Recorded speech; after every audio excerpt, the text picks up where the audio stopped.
Bonjour à toutes et à tous, apprentis hackeuses et apprentis hackers. Alors, ce mois-ci, comme on peut le voir sur l'écran, la hackeuse du mois c'est Samira, qui est donc chercheuse canadienne en cybersécurité et qui a fait une présentation dont je mettrai le lien sous la vidéo évidemment sur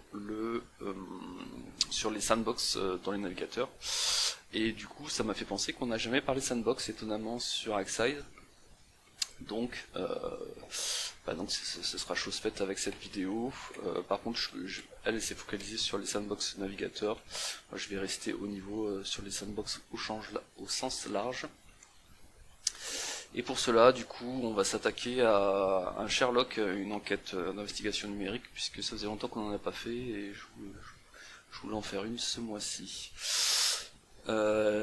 Donc on verra pourquoi c'est intéressant aussi d'un point de vue défensif et offensif les sandbox. Mais avant, on a d'abord la minute frime du mois. La minute frime du mois, c'est si on regarde le challenge, le classement sur Hack the Box. Si on regarde le nombre de box machines compromises, on voit que je suis le second derrière Mi Black à atteindre les 500 machines Hack the Box compromises. Donc l'écart se creuse, hein. Avant on était quand même je sais plus 4 ou 5 à tourner avec toutes les machines compromises. Et là on voit que l'écart se creuse, c'est lié au fait que maintenant, avant il y avait une machine par semaine et maintenant il y a les machines vulnérables qui sont ajoutées à Xbox, donc ça fait plusieurs machines par semaine et donc ça creuse des écarts pour être à jour sur toutes les machines compromises. Voilà pour la minute frime. Et donc on a une minute relou aussi. Ce mois-ci, la minute relou c'est sur le chat control. Donc le chat control, j'en avais pas encore parlé, j'avais hésité à en parler plusieurs fois d'ailleurs. Mais là, la bonne nouvelle, c'est que c'est bon, ça passe pas, donc on peut se rassurer là-dessus. Donc le chat control, c'est quoi? C'est encore une énième tentative de nous faire déchiffrer les messageries chiffrées, hein, donc Signal, WhatsApp, ProtonMail. Donc je rappelle, un Telegram, ils la mettent dans la liste, mais elle est un petit peu différente d'un point de vue crypto en tout cas, hein, puisque Telegram ne force pas le chiffrement de bout en bout, alors que WhatsApp, Signal, ProtonMail, c'est obligatoire. Et donc l'idée c'est que, si vous vous souvenez, il n'y a pas si longtemps, hein, si on regarde sur ma chaîne, c'était il y a à peine 6 mois, il y avait déjà eu, j'en avais déjà parlé, mais là c'était en France, pas au niveau européen, une tentative de remettre des portes dérobées pour déchiffrer ces messageries, à l'initiative de la droite avec Bruno Retailleau et Gérald Darmanin. Et donc du coup cette fois-ci, donc là à l'époque c'était pour lutter contre le narcotrafic. Là ce coup-ci c'est niveau européen et le prétexte c'est de la lutte contre la pédocriminalité. Bon, juste un rappel, même si c'est pas passé, c'est toujours intéressant de rappeler les arguments qui font que c'est pas une bonne idée. Donc on a tout ce qui est effet dissuasif sur la liberté d'expression, hein. Si on est espionné, évidemment on fait attention à ce qu'on dit.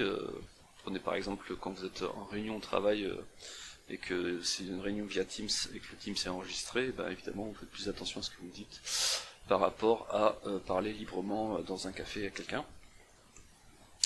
Ensuite on a tout ce qui est profession protégée, avocates, médecins, journalistes, qui du coup si elles ont plus le secret des sources, la confidentialité des échanges avec les clientes, si le médecin peut plus envoyer son rapport de manière sécurisée, ça remet en cause donc le secret professionnel. Et d'ailleurs au passage ça remet aussi en cause le secret des affaires. Enfin on a tout ce qui est victime de violence ou les militantes, hein, qui perdent du coup le refuge sécurisé si on ne peut plus avoir de messagerie avec du chiffrement de bout en bout, surtout si l'agresseur fait partie des forces de l'ordre. Et enfin, un autre argument qui est central, c'est le fait que mettre en place une surveillance généralisée et automatisée, ça veut dire qu'il n'y a plus besoin d'être suspect d'abord. On est sous enquête en permanence, on enquête en permanence sur vous, même si vous n'êtes pas suspecté pour quoi que ce soit. On a le Canard enchaîné aussi, hein, qui a écrit un article là-dessus, qui rappelle un chiffre intéressant, hein. Il y a quand même plus de 45 000 utilisateurs qui ont leur compte Meta fermé par erreur suite à la détection automatisée. Donc ça, pour rappel, hein, il n'y a que WhatsApp, hein, chez Meta, qui a le chiffrement de bout en bout. Facebook, Instagram et le Threads, à ma connaissance, hein, je vais pas creuser, mais il me semble qu'il n'y a pas de chiffrement de bout en bout. Et du coup, ça rappelle aussi que c'est possible de détourner le système, hein. On le sait bien dans le monde du hacking. Un système qui est censé servir le gouvernement peut être détourné par des personnes malveillantes pour servir d'autres intérêts. On pourrait imaginer par exemple, au lieu de reconnaître des photos de pédopornographie, détourner le système pour faire de la reconnaissance faciale, comme ça peut être le cas en Chine avec la communauté ouïghour. Et enfin, un article de Next, donc Next qui ont fait plusieurs articles sur Check Control, notamment celui qui rassurait déjà en octobre, parce qu'avec le positionnement de l'Allemagne contre ce projet, le vote avait été décalé à décembre, et là le vote a carrément été annulé, si j'ai bien suivi, enfin si je me souviens bien. Et donc on a un ancien député du parti pirate allemand qui cette phrase intéressante, il dit que c'est un triomphe pour le mouvement en faveur de la liberté numérique et un grand pas en avant pour la préservation de notre droit fondamental à la confidentialité de notre correspondance numérique. Voilà, moi je trouve que c'est en demi-teinte, hein, puisque et on fait bien de mettre un triomphe entre guillemets, puisqu'en fait l'énergie qu'on dépense pour garder ce droit-là, on la dépense pas pour acquérir de nouveaux droits. Et après c'est important, avant de repasser sur Hack the Box, que de rappeler comment protéger les enfants, hein, parce que l'idée c'est pas de dire qu'il faut pas lutter contre la pédopornographie, il faut évidemment lutter contre les pédocriminels. Et comment lutter efficacement, c'est pas en déchiffrant les messages déchiffrés, mais c'est en renforçant les moyens humains et judiciaires là-dessus, en utilisant l'infiltration et les filatures ciblées, en utilisant de la coopération internationale ciblée, hein, parce que c'est beaucoup à l'international, un meilleur soutien à la suppression à la source, et surtout l'éducation, hein, simplement apprendre aux enfants à respecter les humaines et les humains, c'est la base. Pour le futur. Allez, on quitte ce sujet difficile pour un sujet plus plus simple, enfin, en tout cas il est considéré comme moyen, si on regarde l'enquête qu'on va faire aujourd'hui, Einladen qui veut dire invitation en allemand, elle est considérée comme médium, et donc on va voir que c'est une invitation à jouer dans le bac à sable. Alors, le scénario, donc c'est une blue team qui reçoit... Ah non, c'est pas une blue team, c'est quelqu'un d'une entreprise qui reçoit une invitation de l'ambassade d'Allemagne. Donc la blue team pense que c'est du phishing, surtout qu'il y a eu des alertes qui ont sonné au niveau du SIEM. Et donc il y a une fourniture d'un certain nombre de fichiers pour analyse afin de comprendre ce que faisait ce phishing, si c'est vraiment du phishing.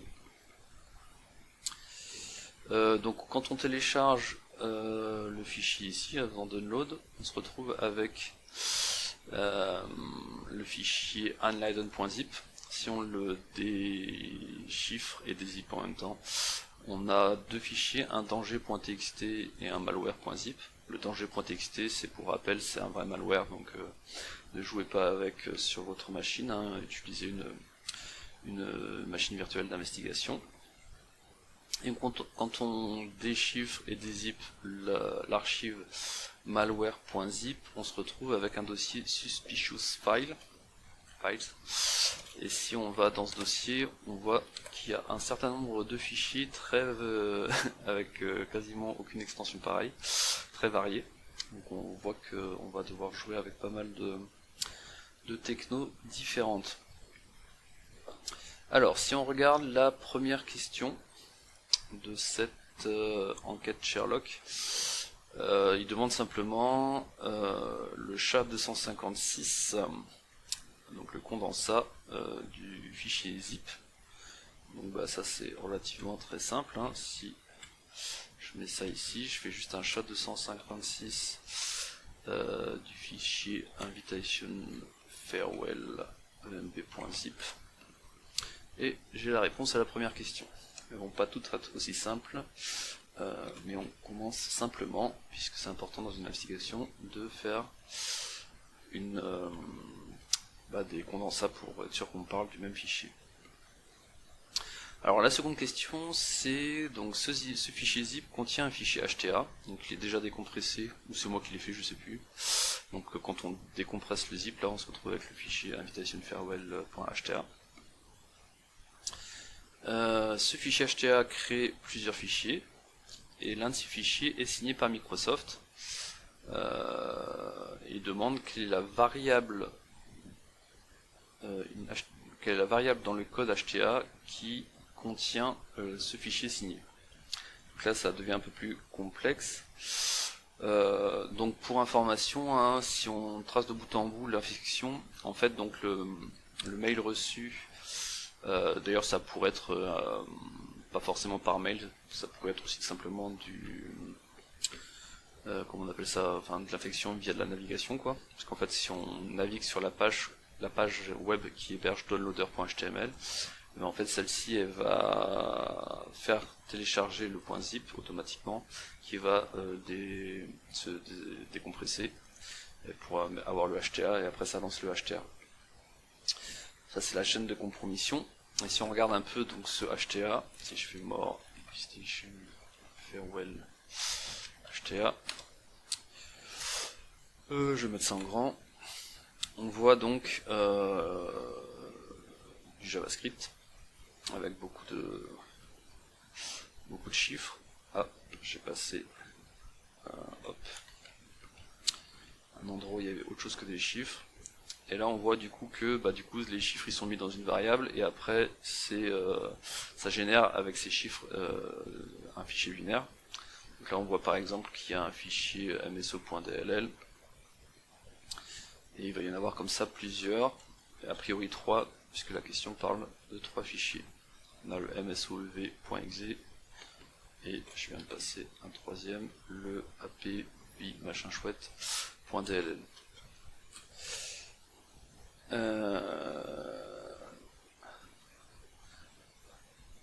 Et on a aussi invitation.pdf, donc ça ferait 4. Vous ne parlez pas de 3?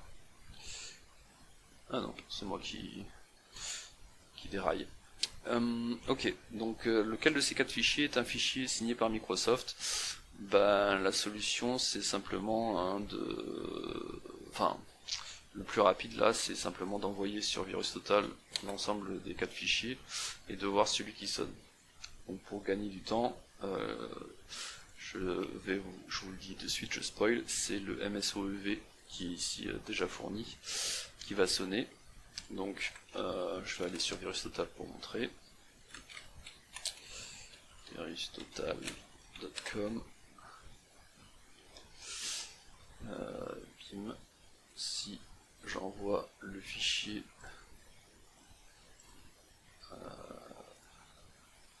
qui est ici, donc là on a l'ensemble des fichiers, j'envoie le MSOV sur VirusTotal et on voit que c'est un fichier, si on va dans Details, qui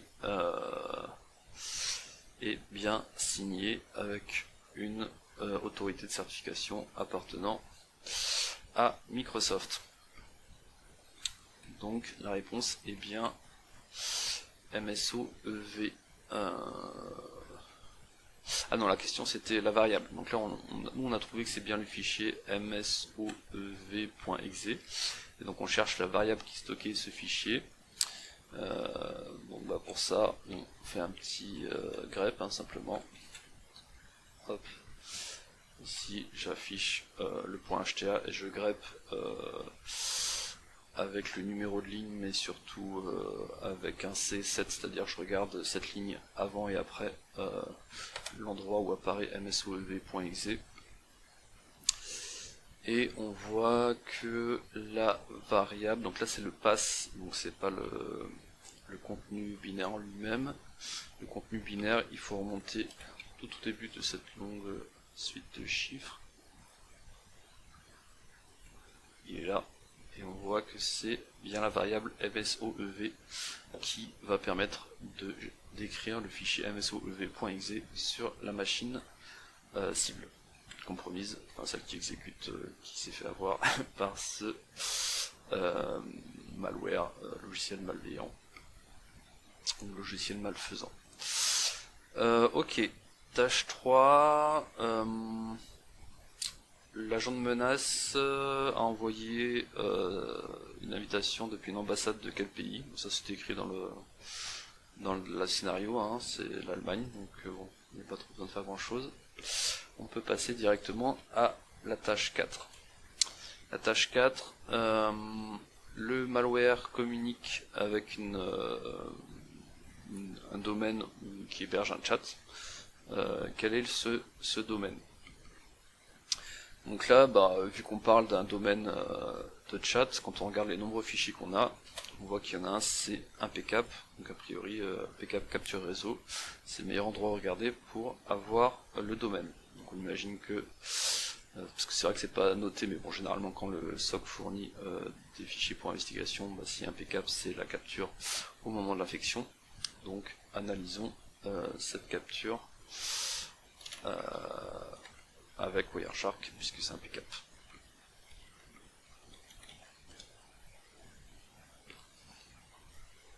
Alors, première chose à faire quand on a un PCAP, c'est de regarder un peu les protocoles qui ont causé dans cette capture réseau. Et là, on voit assez vite qu'il y a du DNS, et comme on recherche un domaine, le DNS c'est quand même une bonne piste à creuser. Bon, comme j'aime bien les interfaces CLI, on va plutôt le faire avec T-Shark, qui est donc l'interface CLI de Wireshark. Et l'idée c'est de regarder dans cette capture PCAP les flux DNS, donc je fais -y avec un filtre sur le DNS. On voit qu'il n'y a pas tant de flux que ça, et d'ailleurs ça saute aux yeux qu'il y a un flux qui s'appelle, il y a un domaine qui a été résolu par DNS qui est toy.zulipchat.com. Vu qu'on cherche un domaine qui fait du chat, a priori c'est ça. Bon là, vu que c'est un exercice avec The Box, on peut tenter la réponse et ça passe. Hein. Si on est sur une vraie investigation, on n'a pas la possibilité de valider. Si c'est bien ça, il faut creuser par nous-mêmes pour être sûr. Mais de toute façon, on va devoir creuser puisque la question suivante, la tâche suivante, c'est combien il y a eu de records en français, d'enregistrement DNS de type A liés à ce domaine. Du coup, on a la réponse sous les yeux, hein, mais je vais juste faire un filtre pour sortir les lignes qui nous intéressent, à savoir chat. Et donc on voit que quand on regarde les enregistrements de type A associés à toy.zulipchat.com, on a 1, 2, 3, 4, 5, 6 adresses IP liées. Donc on peut dire que la réponse est 6. Et passons justement à la question 6. Il semblerait que ce service de chat soit exécuté, tourne sur un service cloud bien connu, utilisant donc un FQDN, Fully Qualified Domain Name, et que ce FQDN contient une adresse IP en format reverse. Donc quel est ce FQDN? Donc là pareil, il n'y a pas besoin d'aller très loin, il faut juste faire un grep sur chat encore, mais là je mets A3 pour regarder after, les trois, en fait après cette résolution, et je veux voir les 3 prochaines résolutions qui ont lieu. Et on voit que une fois que toy a été résolu, eh bien il y a 2 requêtes ici PTR et une troisième qui renvoie un fameux domaine qui appartient donc à Amazon en format reverse, donc c'est à dire que l'adresse IP est mise dans l'autre sens, hein, donc 55.197, là c'est dans l'autre sens. Et donc ça répond à notre question. Hein. Et donc pourquoi je regarde la suite? C'est tout simplement que quand le malware s'exécute, il résout le glitch là, et après il continue avec cette IP qui est résolue dans l'autre sens, et voilà. Ça répond à cette question sur le reverse FQTN. Tâche 7. Quel est le processus parent, le PPID du malware? Donc là pour le coup c'est pas dans la capture réseau qu'on va trouver ça. Si on revient sur les fichiers, quel est le fichier plus intéressant pour identifier un process? Eh bien on a un fichier PML. Alors ça c'est assez rare hein, pour le coup, j'avais jamais vu de fichier PML avant d'avoir fait cet exercice. Et du coup PML c'est pour Process Monitor Log. Et l'idée c'est que c'est une trace qui est générée par Procmon, si je dis pas de bêtises. Donc je vais me connecter sur une Windows pour utiliser Procmon. On pourrait le faire sur Linux, mais là comme c'est la première fois qu'on touche à ce format, autant utiliser le format on va dire comment dire, par défaut quoi, enfin, pour lequel il a été fait. Si je me rappelle du mot de passe de ma machine, voilà c'est ça. Donc je vais aller lancer Procmon, que je dois avoir dans les outils ici. Procmon, est-ce qu'il est... Oui, 64, puisque c'est 64 bits. Ok, fermé. Je vais ouvrir le fichier qui nous intéresse. Parfait, il est déjà au bon endroit. Donc le logfile.pml qui est fourni dans l'archive de cette enquête. Et là, il y a des filtres en place. J'avais déjà dû jouer avec il n'y a pas longtemps. Remove. Ok.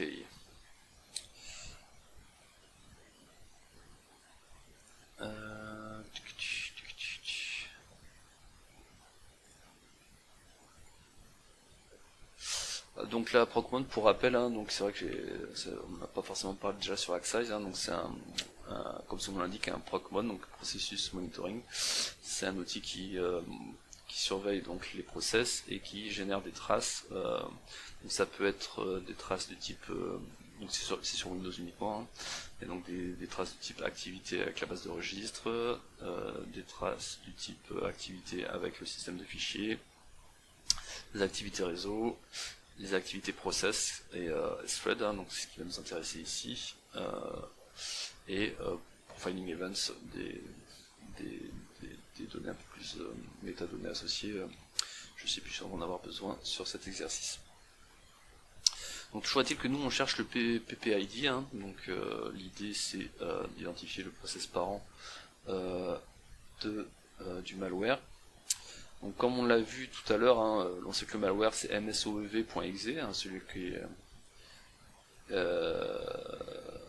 qu'on est allé voir sur Virus Total. Alors si je prends outils, tools, et que je regarde process tree, ce sera plus parlant. Donc ça c'est l'ensemble des process qui tournaient au moment de la capture faite par le SOC, ou par l'outil du SOC on va dire. Et donc on a le fameux msoev qui est là, .exe. Donc il y a pas mal de choses intéressantes là en fait, si je fais un CTRL+. Pas mal de choses intéressantes. Donc déjà le msoev.exe, donc il tourne dans le répertoire sur le bureau de l'utilisateur TWF.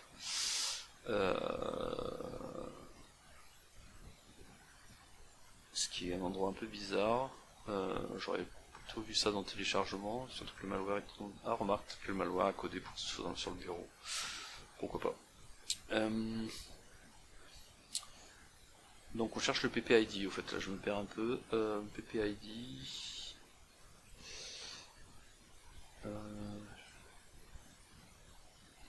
Time, life...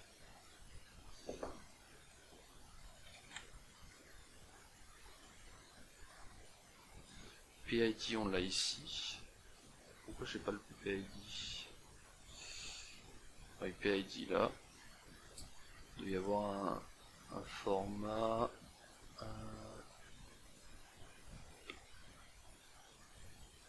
Pour le mettre en... Ah oui, pardon. Donc en fait il est ici le explorer.exe, donc si on l'ouvre, donc explorer.exe, pardon, c'est le parent de tous ces trucs, de tous ces process, y compris donc celui qui nous intéresse, et donc le PPID il est entre parenthèses, c'est le 4151, donc le processus parent du processus msov.exe qui nous intéresse. Donc c'est bien 4151, la réponse à la tâche 7. Tâche 8, bah, on est au même endroit, hein. Quel est le nom d'hôte de l'ordinateur victime? On l'a ici dans Owner, hein, desktop, blabla chouette. Voilà pour le nom d'hôte. Et pareil, le nom d'utilisateur victime, donc c'est celui qui exécute c'est TWF, il exécute d'ailleurs, comme on l'a vu, dans le bureau de TWF. Donc on a plusieurs sources qui confirment la même chose, que le nom d'utilisateur victime c'est TWF. Ok. Combien de temps de fois pardon la clé de registre a été configurée, donc on imagine le temps de la capture. Donc là, comme on l'a vu il y a 2 secondes, si je reviens ici, on voit qu'il y a, je peux trier que par, j'enlève tout ça, là je trie que par modification de registre, enfin comme activité de base de registre. On voit qu'il y a quand même 5000 événements, donc ça fait beaucoup, pour les regarder un par un. Donc je vais ajouter un filtre, ici, où je vais dire, nous ce qui nous intéresse,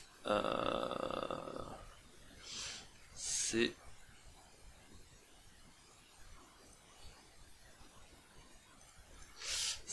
tout ce qui est registre, et du coup...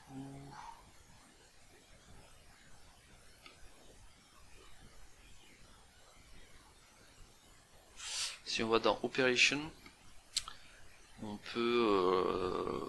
voit la colonne ici qu'on peut classer par type d'opération. Et donc nous, comme c'est du set uniquement, on peut aller choisir la valeur reg 7. Il y a un paquet reg 7 value. C'est dans la question, hein. On demande uniquement le nombre de 7 au niveau de la base de registre, et là on voit bien que ça sort 11 7, donc 11 positionnements de valeurs au sein du registre, et donc c'est bien la réponse attendue pour la tâche 10. Donc pour info, en fait, pourquoi il y a 5000 événements liés à la base de registre, le temps de la capture, tout simplement parce que Windows passe son temps à lire des valeurs dans le registre. Par contre, il en écrit moins souvent. On voit que le temps de la capture, il y a seulement, c'est déjà pas mal, 11 valeurs écrites dans le registre. Question 11 justement. Est-ce que le MSO DLL malveillant s'est chargé comme il faut? Donc là, on rentre dans des questions un peu plus complexes. Donc déjà, pour rappel, un DLL c'est quoi? C'est Dynamic Link Library. Donc c'est en français une bibliothèque de liens dynamiques. Donc en gros, c'est une bibliothèque logicielle dont les fonctions sont chargées en mémoire par un programme au besoin lors de son exécution. Donc si je reviens sur ma capture Procmon, si je mets tous les événements et que je fais un filtre, c'est CTRL, voilà. Je vais lire le filtre qu'on avait pour la question d'avant, remove, et ici je regarde dans le pass là, s'il n'y a pas un pass qui contient contain mso.dll, puisque la question c'est est-ce que le chargement de mso.dll s'est bien passé. Et là on voit que, de toute façon vous voyez, vous pouvez le faire aussi à la main, mais là ça permet de focaliser dessus, on voit qu'effectivement il y a pas mal d'interactions au niveau du mso.dll, et celui-là qui nous intéresse c'est le chargement, ici load image. On voit que le chargement s'est passé avec succès, donc la réponse à la question 11 et yes, le chargement s'est bien passé de la DLL. Alors la question suivante, c'est le fichier JavaScript essaie d'écrire write itself, donc d'écrire un fichier .bat. Quel est le nom de ce fichier .bat? Donc là, on n'est pas obligé de comprendre tout de suite ce qui se passe. Mais en tout cas, ce qu'on sait, c'est qu'on cherche au niveau d'un fichier JavaScript. Donc si on regarde le fichier, on voit que dans les fichiers fournis, on a un seul JavaScript qui s'appelle unc.js. Quand on regarde le contenu de ce fichier JavaScript, on voit qu'il est bien complexe. Et c'est là que intervient l'intérêt des sandbox. Alors, une sandbox, c'est quoi? C'est un espace dans lequel des données et des programmes informatiques peuvent être utilisés tout en restant isolés du reste du système. Donc il y a aujourd'hui énormément de technologies de sandboxing. Et donc c'est utile d'un point de vue forensique. Pourquoi? Puisque on peut lancer un logiciel malveillant dans une sandbox et voir comment il réagit, et ça de manière automatique, et voir un peu du coup ce qui se passe.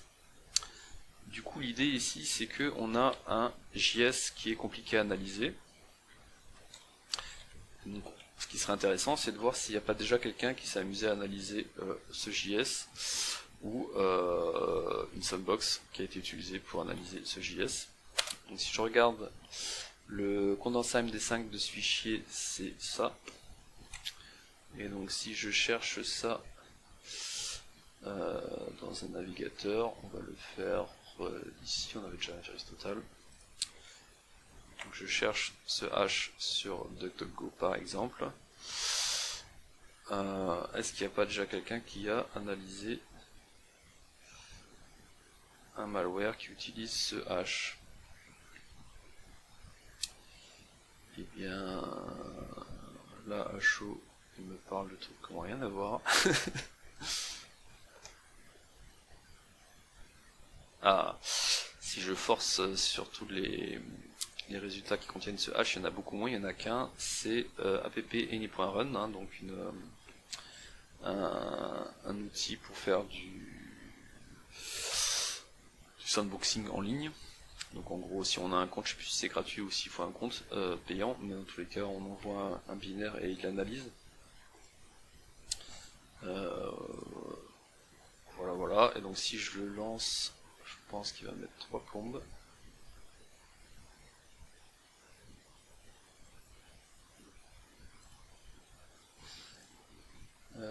Comment on pourrait faire autrement?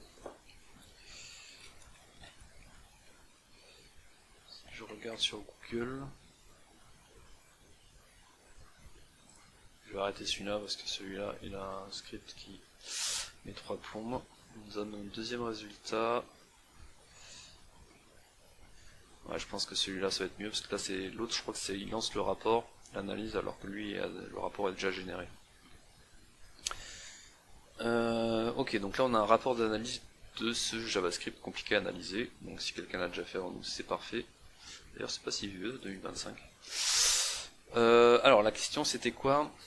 La question c'était ah oui, on cherche un point bat. Bon là en fait on peut faire le mode CTF, j'ai pas le temps de comprendre, j'y vais à fond. Et je cherche point bat dans le rapport d'analyse du JavaScript et on voit qu'effectivement il y a une activité suspecte d'exécution de commande depuis un point bat. Et nous on cherche le nom du point bat. Et il suffit de faire suivant et là on tombe sur un richpeer.bat. Donc mode CTF je comprends pas, je balance la réponse, ça passe. Si on est en mode vraie investigation, bah, il va falloir comprendre un peu ce qui se passe. Et de toute façon, on va être obligé de comprendre ce qui se passe puisque la question suivante est le JavaScript contient un gros texte qui est encodé en base 64. Si vous décodez ce base 64 et que vous le mettez dans un fichier, quel est le SHA-256 de cet exécutable? Alors, là du coup, bon, toutes les questions elles permettent d'aller vite hein, sur l'analyse qu'on aurait fait à la main, il y aurait un peu plus d'étapes. Et comme cette partie-là elle est intéressante, je vais la creuser un peu. Donc l'idée en tout cas c'est de dire que on cherche une extraction de l'exé depuis le JavaScript. Donc si je reviens ici et que j'affiche avec Mousepad par exemple, ce fichier JavaScript qui est assez gros, donc il prend un peu de temps à charger. On voit, je vais enlever le retour à la ligne. On voit à quel point il n'est pas si compliqué que ça. On voit qu'il n'y a que 34 lignes au final. Et à chaud, bon, il semblerait que ce soit la ligne 28 qui soit le base64. Mais on peut être encore plus compris. Enfin, en fait, ce qui se passe ici, c'est que il y a 26 lignes. Si on enlève la première, donc de la ligne 2 à la ligne 27, où il y a un set et une variable qui est assignée à une lettre. En fait, c'est simplement de l'obfuscation. Cette variable, en fait, c'est telle lettre.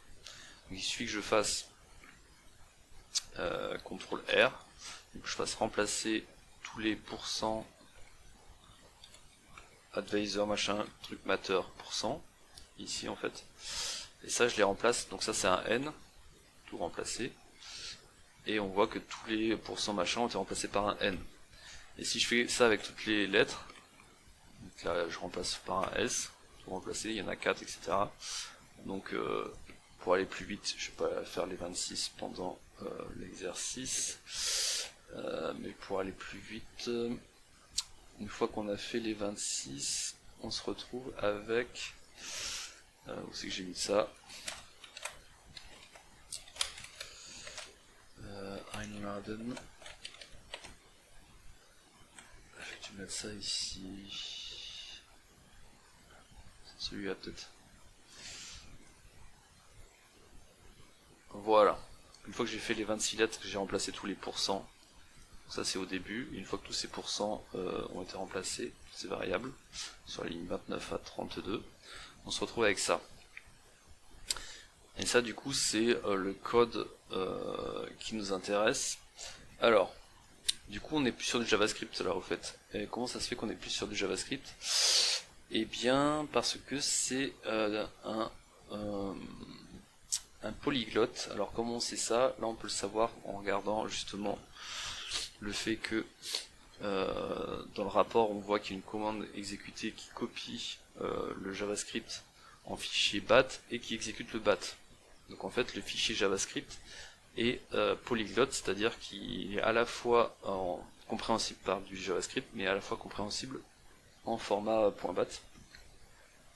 Donc là l'intérêt c'est un peu de déjouer, on va dire, certaines détections, etc. Ça complexifie le travail d'analyse. L'intérêt offensif on va dire. Et donc l'idée c'est que ces 4 lignes là, eh bien c'est donc il va dans un répertoire temporaire. À chaque fois il fait echo adversor rec. Pourquoi? Parce qu'en fait la ligne d'après c'est il va filtrer toutes les lignes pour enlever le advisor rake là. Donc finalement toutes les lignes vont être virées sauf celle-ci qui n'a pas advisor rake, et ça va être écrit dans Jumpy Flame, et ce Jumpy Flame ensuite il est justement décodé en base 64 dans un fichier DLL, et cette DLL est exécutée, donc le malware a priori est contenu dans la DLL. Et donc en fait la ligne 28 c'est le base 64 qui est décodé et qui contient donc la DLL, puisque on voit ici le base 64 décodé est un format DLL. Donc allons-y, faisons-le. Donc je vais faire un écho de tout ce bordel dans un fichier qu'on va appeler alors d'abord il faut que je décode base 64-d, et la sortie on va mettre comment il l'a appelé lui, roscom.dll. Allez hop, roscom.dll. Si je fais un file roscom.dll, on voit que c'est un exécutable .net. Mais la question c'était pas ça, la question c'était le SHA-256, si je dis pas de bêtises. Ouais, vérifions si j'ai bien le bon SHA-256. db8, ouais c'est bien ça. Donc là on a récupéré l'exécutable qui était contenu dans le JavaScript. Et la question suivante c'est, le malware contient une classe client.settings qui définit différentes configurations. Ces configurations contiennent une variable port qui a une valeur encodée en base 64. Cette valeur est déchiffrée en utilisant AES. Après déchiffrement, quels sont les ports utilisés du coup dans cette configuration? Donc là, on rentre dans le dur. Donc cette DLL, je vais l'analyser vu que c'est du .NET avec .pic qu'on a déjà utilisé dans d'autres vidéos. Je vais fermer proc1, je crois qu'on en aura encore besoin. .pic il est là. Donc je lance .pic. Ensuite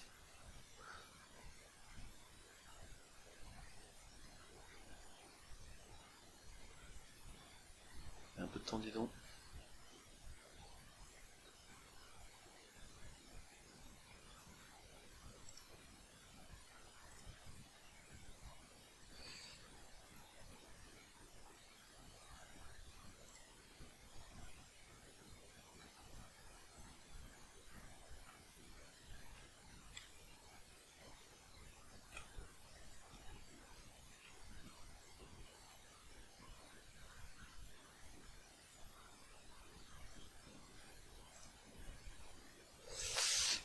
Alors, ça y est, il a fini par se lancer, il a mis 3 plombs. Par contre, je suis en train de penser que j'ai pas forcément désactivé l'antivirus. Et vu que c'est un virus, l'antivirus va le shooter. Donc je vais dans gérer les paramètres, je désactive l'antivirus. Comme ça, il devrait pas poser de soucis.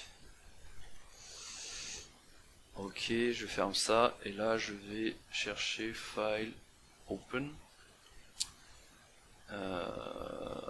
Roscon, je suis au bon endroit, parfait. .dll, ouvrir. Et il m'ouvre un fichier qu'il appelle Empire Client. Et d'ailleurs, Empire Client, si on revient... Ah non, je me demandais s'il n'était pas fourni. Ok, donc, maintenant que j'ai ouvert ça dans .pic, on cherche, pour rappel, le déchiffrement de la configuration du malware. Donc là, c'est un peu touchy. On va essayer d'être clair. Donc l'idée c'est que si je regarde dans Client Programme, avant de partir sur lui directement regarder Client Settings, mais avant de regarder Client Settings, on va d'abord regarder Programme. Pourquoi? Parce qu'il y a le main tout simplement, pour regarder le lancement du programme principal. Et on voit que dans le lancement du programme principal, la première chose qu'il fait c'est thread start function et connection is. Thread start function, il est là. Ça fait un certain nombre de choses, dont l'initialisation des paramètres, ce qui semble être lié à ce qu'on cherche. Et avant de me lancer là-dedans, juste l'autre, c'était connection is start. Celui-là, il n'y aura pas trop besoin de le creuser parce que finalement, c'est juste il se met en écoute sur un port. Point barre. Donc effectivement, comme indiqué dans la question, ce qui nous intéresse dans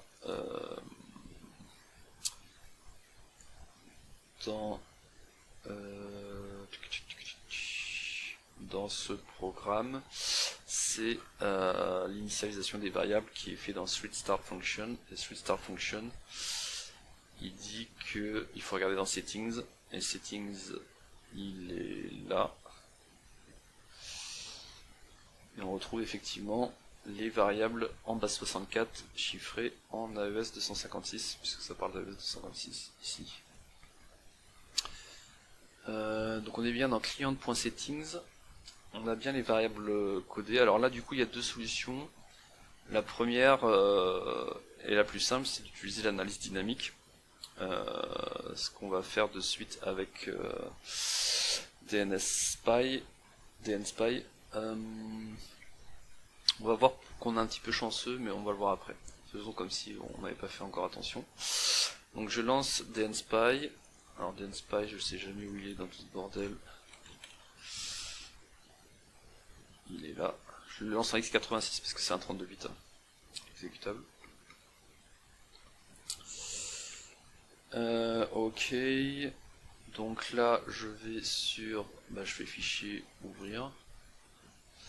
Je vais chercher le même fichier qu'on a ouvert il n'y a pas longtemps, à savoir c'est ici,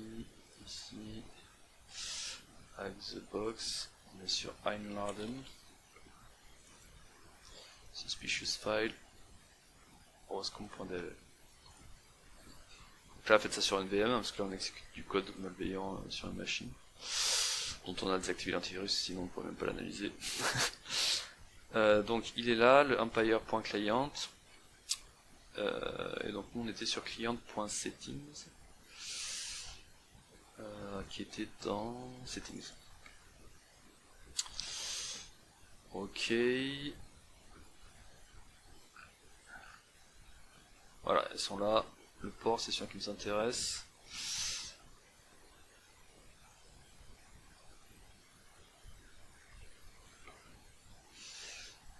Host, strings, ah oui, il y a pas mal de choses.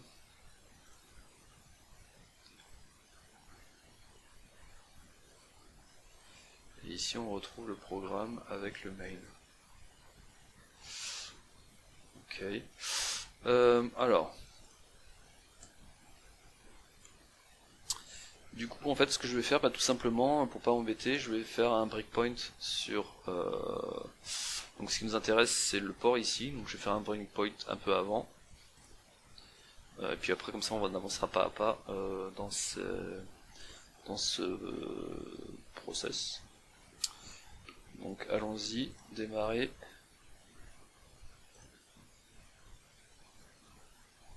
Ah, du coup, il n'a pas une extension valide, tiens, c'est marrant ça.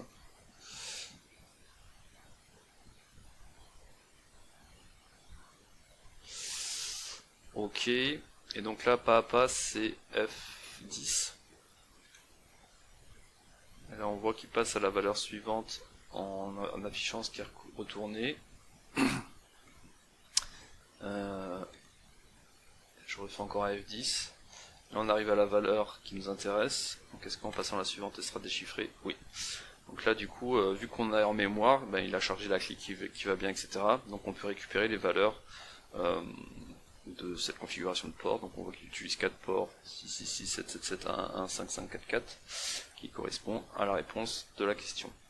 Et on peut continuer comme ça avec F10 pour voir les différents paramétrages déchiffrés, alors que si on est en statique, vous voyez que le base64 chiffré. Ok, donc on a résolu la question qui, à mon sens, est la plus compliquée. Ensuite, on a tâche 15. Le malware envoie une requête HTTP à une URI pour vérifier et vérifie des codes pays et des noms de pays sur la machine victime. À quelle URI le malware s'adresse pour faire ça? Donc là, pour le coup, on va revenir en statique et on va comprendre pourquoi on quitte les dynamiques. Alors, j'éteins le truc. Tac, tac. Je reviens sur mes outils ici. Je relance. Je crois que je garder ouvert. Outil.pic.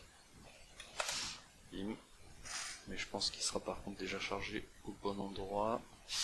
Notre fichier empire-client.exe. D'ailleurs, Empire Client, Empire, c'est un outil utilisé en offensif. Je sais pas s'il y a un lien. Je vais pas creuser ce sujet-là. Ok, donc on était à la base sur le main ici. Programme.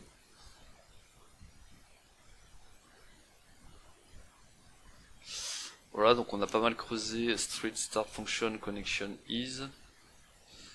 Street File Function pour rappel, j'ai un bon accent anglais. Client, programme, il est là. Donc on a creusé l'initialisation des settings. Et après on voit qu'il y a d'autres choses qui sont faites, notamment de l'anti-analysis qui est écrit noir sur blanc. Mais avant de faire l'anti-analysis, il y a du anti-SNG. Anti-SNG qui est dans settings. Pourquoi je le vois pas? Parce qu'il doit être là-dedans.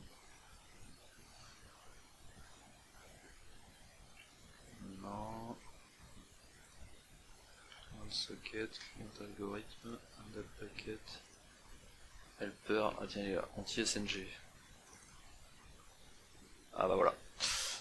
Donc il fait un appel à cette classe anti-SNG et on voit que cette classe anti-SNG vérifie des codes pays, Russie et d'autres pays d'Europe de l'Est. Et si on continue la ligne, on voit qu'elle vérifie aussi carrément le nom du pays ne soit pas Russie. Et elle fait ça en tapant, pour récupérer le nom du pays, elle va taper l'API ipapi.com, et c'est donc la réponse à la question ipapi.com/json. La question d'après c'est donc quel pays est indiqué en clair, donc c'est bien Russia, on vient de le voir à la fin de la ligne. Je peux pas le montrer comme ça, tac, tac, tac, ici, à Russia. Ok. Next one, il y a aussi une fonctionnalité d'anti-debugging. Le malware check si tel process existe. Quel process vérifie-t-il? Et donc là, on revient sur anti-analysis qui était appelé, pour rappel, ici, juste après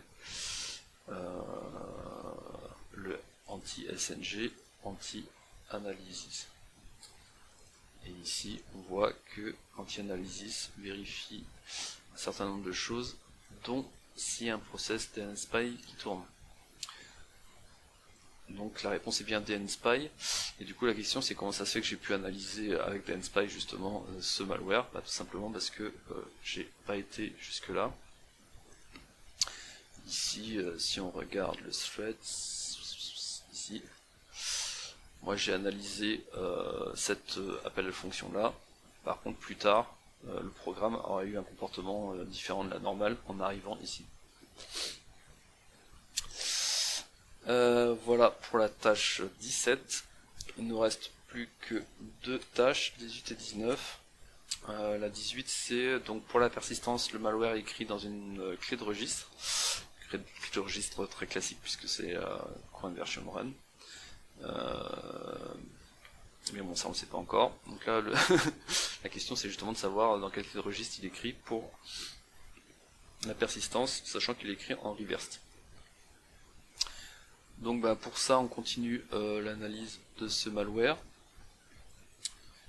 Donc on a vu anti-SNG, anti-analysis. Ensuite on a methods.go, normal startup. Donc on peut aller voir methods.go, mais je pense que ça va pas aider puisque ce qui semble intéressant c'est plutôt normal startup. On est sur la persistance, donc normal startup serait plus logique. On voit qu'il fait des trucs pas clean. Hein. Il se crée un dossier d'exception au niveau d'antivirus. Bref, donc a priori c'est pas là, nous c'était plutôt normal startup qui nous intéressait, et je crois que c'était client install qui était spécifié dans le code. Voilà, et ici on voit qu'en effet il y a bien du reverse, et si on reverse on voit que c'est donc de droite à gauche, software, Microsoft, Windows, current version run. Donc on a bien la réponse run à la question 18. Et enfin, question 19, le malware crée une tâche planifiée. Quel est le niveau d'exécution du job en question? Là c'est juste au-dessus, on voit la chtask qui est créée ici, create pardon. Et on voit que le niveau d'exécution est IOS. Donc c'est la réponse à la dernière question. La priorité d'exécution de cette tâche planifiée est configurée en IOS en français, je sais pas trop comment dire, en prioritaire quoi. Ça conclut cette analyse de malware qui est donc aidée par des questions. On n'est pas en mode aventure on va dire comme sur les machines. C'est pour ça je pense qu'ils l'ont mis en médium. Il n'y aurait pas la liste de questions, elle serait quand même plutôt compliquée comme analyse. Puisque c'est un vrai malware. Voilà, je pense qu'on est bon. J'ai pas grand chose à rajouter puisque on est déjà blue team, donc j'ai pas à dire comment on peut lutter contre ça, mais on peut quand même dire que il faut éviter de naviguer n'importe où et de cliquer sur des liens qui semblent suspects. Et après là, je pense que ce malware là, de toute façon aujourd'hui il marcherait plus parce qu'il est il doit être détecté dans tous les sens par les antivirus. Et puis aussi il doit y avoir aussi des comportements automatiques qui doivent être bloqués par les configurations aujourd'hui, hein, parce que la chaîne d'infection elle est quand même assez longue, enfin dans le sens où il y a pas mal de fichiers avec des extensions différentes qui sont utilisés. Notamment il y a du PDF qu'on n'a pas trop creusé. Tiens, il me semblait pourtant qu'il y avait besoin. Pas de questions sur le PDF? Ah non. Ok, autant pour moi, peut-être que c'est pas. Je mélange avec un autre où il y avait l'utilisation du PDF pour sortir les choses. Enfin bref, donc le temps passe, hein, donc les techniques des malwares évoluent, mais celle-ci est intéressante parce qu'on touche à pas mal de choses. N'hésitez pas à laisser des commentaires et je vous dis à la fois prochaine pour faire un pas de plus vers le niveau hacking d'Elizabeth Salander.